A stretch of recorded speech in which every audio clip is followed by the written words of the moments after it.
ಎಲ್ಲರಿಗೂ ನಮಸ್ಕಾರ. ಇವತ್ತಿನ ವಿಡಿಯೋ ಬಂದು ಹುರುಳಿಕಾಳಿನ ಬಸ್ಸಾರಿಂದು. ನೋಡಿ, ಇಲ್ಲಿ ಈರುಳ್ಳಿ ಮೆಣಸಿನದು ಬೆಳ್ಳುಳ್ಳಿನ ಹುರ್ಕೊತಾ ಇದ್ದೀನಿ. ಜೊತೆಗೆ ಒಗ್ಗರಣೆಗೆ ಈರುಳ್ಳಿ ಹೆಚ್ಚಿಟ್ಕೊಂಡಿದ್ದೀನಿ.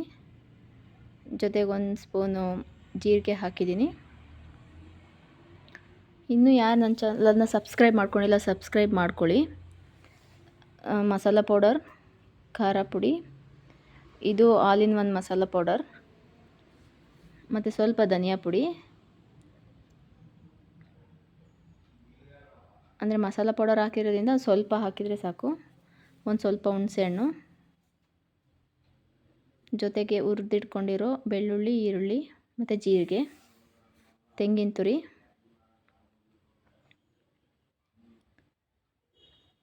ಇದ್ರ ಜೊತೆಗೆ ಇಲ್ಲಿ ಕಾಳಿಗೆ ಹುರುಳಿಕಾಳಿಗೆ ಒಗ್ಗರಣೆ ಹಾಕ್ತಾಯಿದ್ದೀನಿ. ಜೊತೆಗೆ ಸಾಂಬಾರು, ಹುರುಳಿಕಾಳು ಎರಡಕ್ಕೂ. ಬೆಂದಿರೋ ಹುರುಳಿಕಾಳನ್ನ ಸ್ವಲ್ಪ ರುಬ್ಬೋದಕ್ಕೂ ಹಾಕೋತಾ ಇದ್ದೀನಿ. ಅಂದರೆ 1-2 ಟೀ ಸ್ಪೂನ್ ಅಷ್ಟೇ. ಮಸಾಲ ರುಬ್ಕೊಳ್ಳೋಣ. ಮಸಾಲ ರುಬ್ಕೊಂಡಾಯಿತು. ಕಾಳು ಕೂಡ ತುಂಬ ಚೆನ್ನಾಗಿ ಬೆಂದಿತ್ತು. 3 ಅಲ್ಲ 4 ವಿಷಲ್ ಕೂಗಿಸಿದ್ದೆ. ಚೆನ್ನಾಗಿ ಬೆಂದಿತ್ತು ಕಾಳು.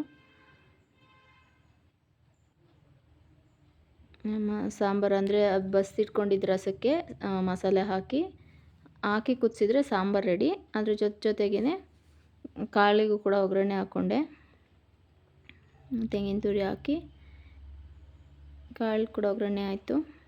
ಸಾಂಬಾರು ಕೂಡ ರೆಡಿ ಆಯಿತು. ಜೊತೆಗೆ ಅನ್ನನೂ ಮಾಡಿದೆ. ಇದಾಗಿತ್ತು ಇವತ್ತಿನ ವಿಡಿಯೋ.